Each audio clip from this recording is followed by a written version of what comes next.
तो कैसे हो मेरे AJE एस्पिरेंट। 2 महीने के बाद SSC JEE की एग्ज़ाम आने वाली है। आप चाहे यहाँ पर SSC JEE या फिर RRB JEE, JSSC JEE, BTSC JEE या फिर DLRC किसी भी एग्ज़ाम की प्रिपरेशन कर रहे हो तो ये वीडियो आपके लिए बहुत इंपॉर्टेंट होने वाली है, क्योंकि यहाँ पर आपको मिलती है मोस्ट PBI सेलेक्टेड क्वेश्चन, बहुत ही जगह से रिसर्च करके लाई गई है और इंपॉर्टेंट क्वेश्चन आप इसे कह सकते हैं। आप पहले क्वेश्चन देख ले, फिर आप खुद कहिएगा इंपॉर्टेंट है या फिर नहीं।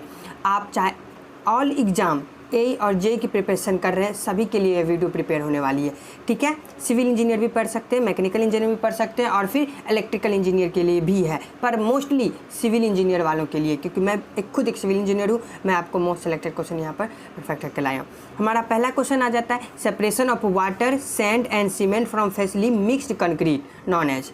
मतलब वाटर को, ठीक है, वाटर, सैंड और सीमेंट, इन सब को सेपरेट करना, अलग करना एक कंक्रीट से, ठीक है, एक कंक्रीट से। याद रखिएगा, कंक्रीट कर रहा है, एग्रीगेट नहीं कर रहा है, कंक्रीट से वाटर, सीमेंट, सैंड को अलग करना, इसे क्या कहते हैं? पहला ऑप्शन है सेग्रीगेशन, दूसरा ऑप्शन है क्रीपिंग, तीसरा ऑप्शन है ब्लीडिंग और चौथा ऑप्शन है फ्लडिंग। तो आपको लग रहा होगा कि ये सेग्रीगेशन होगा, आप जान रहे होंगे सेग्रीगेशन होगा, लेकिन नहीं, ये सेग्रीगेशन नहीं होगा। सेग्रीगेशन तब होता जब यहाँ पर कंक्रीट के बजाय एग्रीगेट होता। क्या होता? कंक्रीट के बजाय अगर एग्रीगेट होता तो यहाँ पर इसका आंसर सेग्रीगेशन होता। लेकिन यहाँ पे कंक्रीट में से कह रहा है अलग करने के लिए वाटर, सैंड, सीमेंट को, तो यहाँ पर ब्लीडिंग होगा।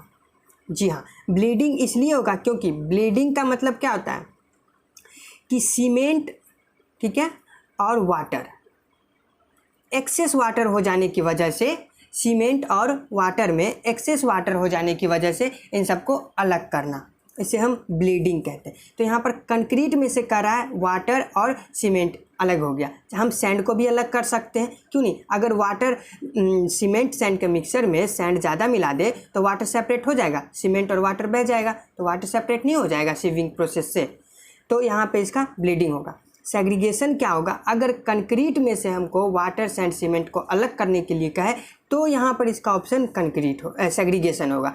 और दूसरा ऑप्शन है हमारा क्रीपिंग। तो यहाँ पर क्रीपिंग क्या होता है? क्रीपिंग देखिए, कोई भी एक स्ट्रक्चर है, ठीक है, कोई भी एक स्ट्रक्चर है, इस पे डेड लोड लग रहा है, UDL की वजह से, पॉइंट लोड की वजह से, किसी भी लोड की वजह से अगर डेड लोड लग रहा हो, ठीक है, डेड लोड लगने के कारण जो हमारे बहुत दिनों के बाद, बहुत टाइम के बाद, डेड लोड लगने के कारण जो बहुत टाइम के बाद जो डिफॉर्मेशन आता है किसी भी कंक्रीट में, किसी भी स्ट्रक्चर में, ठीक है, डिफॉर्मेशन आता है किसी भी स्ट्रक्चर में, उसे हम क्रीपिंग कहते हैं, यानी कि डेड लोड लगने की वजह से। और चौथा हमारा फ्लडिंग। फ्लडिंग क्या होता है कि ओवर, ठीक है, ओवर वाटर मिक्स हो जाने की वजह से हमारा सीमेंट, हमारा जो होता है ना सीमेंट, ये फ्लड करने लगता है ओवर वाटर ऐड हो जाने की वजह से। तो आप समझ गए यहाँ पर segregation, creeping, bleeding and flooding, ये सभी इसका उत्तर नहीं होगा, इसका उत्तर होगा ब्लीडिंग, ठीक है। अब चलिए चलते हैं दूसरे नंबर क्वेश्चन की ओर। हमारा दूसरा नंबर क्वेश्चन है, the minimum width off shoulder recommended by IRC, यानी कि IRC के द्वारा शोल्डर कितना प्रोवाइड करना चाहिए, कम से कम चौड़ाई शोल्डर की कितनी होनी चाहिए, IRC रिकमेंडेशन, यानी कि इंडियन रोड कांग्रेस के द्वारा शोल्डर कितना कम से कम प्रोवाइड की जानी चाहिए। शोल्डर मतलब क्या होता है कि ये जो रोड है, ठीक है, रोड, इसके साइड में जो ये जगह होता है ना, किस लिए होता है पता है?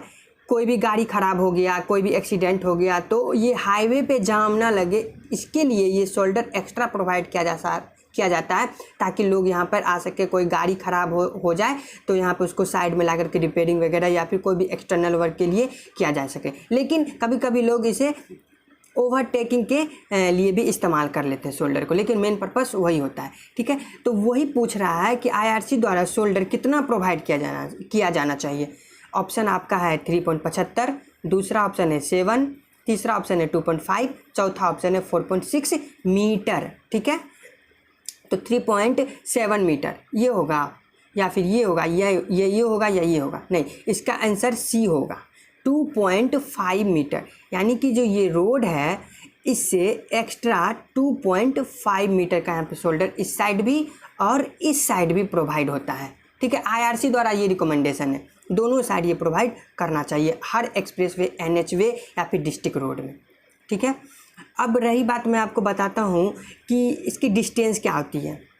अगर ये जो पूरी डिस्टेंस होती है ना एक रोड की, एक तरफ ये हो गई सिंगल लेन, डबल लेन और one way traffic, two way traffic में, तो ये जो हो गई आपको single lane two way traffic, एक वे ट्रैफिक इधर से जाना, एक वे ट्रैफिक इधर से आना, वन वे ट्रैफिक, और ये टू वे ट्रैफिक, इसे ऐसे कहेंगे two way, single lane two way traffic. और अगर इसी में इस तरह से जोड़ दें ऐसे, तो इसे कहेंगे फोर वे ट्रैफिक, ठीक है, और डबल लेन कहेंगे, ठीक है, double lane four way traffic. तो पहले आप ये जान लें कि इसकी लेंथ, इसकी विड्थ कितनी होती है। इसकी विड्थ होती है 3.5 मीटर, एक की होती है, सिर्फ यहाँ से लेकर यहाँ तक की। और अगर पूरे की बात करें तो ये 7 मीटर होती है। अगर आपने कर्व प्रोवाइड नहीं किया है तो, अगर आप कर्व प्रोवाइड कर दे रहे हैं तो 7.5 मीटर हो जाएगी यहाँ से यहाँ तक की लेंथ की, ठीक है। ये हो जाएगा कर्व आपको यहाँ पे, ठीक है।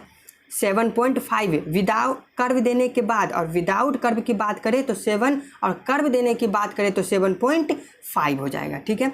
और यहाँ पर पूछ रहा है शोल्डर की, तो यहाँ पर 2.5 मीटर हो जाएगा, ठीक है। ये आप समझ गए, इंपॉर्टेंट क्वेश्चन है गाइज, याद रखिएगा। Single lane 3.5 without curve, double lane two way traffic 7.5 without curve, और कर्व की बात करें तो सॉरी विदाउट कर्व 7 मीटर, और कर्व की बात करें तो 7.5 मीटर, ठीक है। याद रखिएगा ये बात, ये और ये भी। चलिए चलते हैं तीसरे नंबर क्वेश्चन की ओर। हमारा तीसरा नंबर क्वेश्चन कर रहा, if the pores of a soil are completely fully air only the soil is said to, यानी कि हमारे सॉइल में, ठीक है, हमारे सॉइल में अगर फुल्ली एयर भरा हो तो उसे क्या कहेंगे, वेट सॉइल कहेंगे, ड्राई सॉइल कहेंगे, फुल्ली सैचुरेटेड सॉइल कहेंगे, या फिर पार्शियली सैचुरेटेड सॉइल कहेंगे, क्या कहेंगे। तो ये यहाँ पर अगर देखिए, आप पहली बार ये 3 डायग्राम आप समझ लीजिए, ठीक है। ये 3 डायग्राम बहुत ही इंपॉर्टेंट है, आपको जान लेना चाहिए कि अगर किसी भी सॉइल में सॉइल और प्लस एयर हो, ठीक है, यहाँ पर एयर और ये सॉइल हो, और अगर किसी भी सॉइल में वाटर और प्लस सॉइल हो, और अगर एयर भी हो, सॉइल, वाटर भी हो और सॉइल में, तो क्या क्या कहेंगे। अगर हम बात करें ड्राई सॉइल की, तो इसका उत्तर ड्राई सॉइल होगा, क्योंकि एयर है और एयर इसमें है, तो इसे हम ड्राई सॉइल कहेंगे। अगर जिस सॉइल में एयर और सॉइल हो तो उसे हम ड्राई सॉइल कहेंगे। और अगर फुल्ली सैचुरेटेड की बात करें तो वाटर और सॉइल, यानी कि जिसमें वाटर की क्वांटिटी हो और सॉइल की क्वांटिटी हो, इसे हम फुल्ली सैचुरेटेड सॉइल कहेंगे, ठीक है। पार्शियली सैचुरेटेड की बात करें तो एयर, वाटर और सॉइल, सॉइल में ये दोनों हो तो इसे हम पार्शियली सैचुरेटेड कहेंगे, ठीक है। ये आप याद रखिएगा, बहुत इंपॉर्टेंट है। आपको वेट सॉइल नहीं होता है, मतलब गीला सॉइल हो गया, वेट मतलब गीला सॉइल हो गया, dry soil, fully saturated soil, partially saturated soil. तो आपको ये हो गया ड्राई सॉइल, याद रखिएगा, एयर और सॉइल तो ड्राई सॉइल, वाटर और सॉइल कहे तो फुल्ली सैचुरेटेड सॉइल, और अगर एयर वाटर सॉइल कहे तो पार्शियली सैचुरेटेड सॉइल होगा, ठीक है। तो यहाँ पर आपको ये तीनों क्वेश्चन जानने को मिली, उम्मीद करता हूँ आपको पसंद आया होगा। तो आप हमारे चैनल को सब्सक्राइब कर सकते हैं। मिलते हैं आपसे कोई और मोस्ट इंपॉर्टेंट क्वेश्चन के साथ अब अगले वीडियो में।